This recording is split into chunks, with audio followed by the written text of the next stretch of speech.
болбосо мусулман катары жаңы жылга кандай мамиле кыласыз? Мусулман катары Курбан айтка кандай мамиле кыласыз? Кээде айлап, жылдап жаңы жыл күткөн семьялар, үй бүлөлөр бар.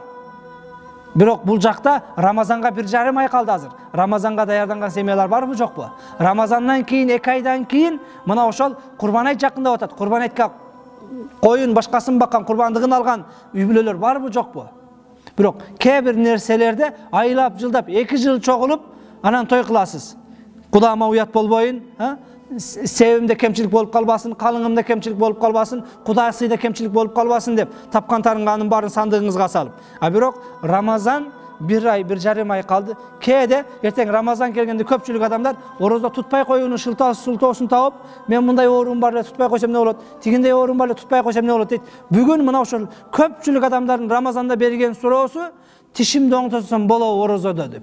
Бүгүн мына Рамазанга 1,5 ай калды. Мына ошол күнүгө бирден тишиңизди оңдотсоңуз да 45 тишиңизди оңдоп жетесиз. Адатта биздин 2 гана 3 гана тишибиз оорушу мүмкүн. Бирок элдин бардыгы мына ошол өчөшкөндөй, башка кандай адамдардын тиши ушул Рамазанда гана ооруйт, Рамазанда гана тиш салдырыш керек, ошондон гана куртун тазалатыш керек болуп калат.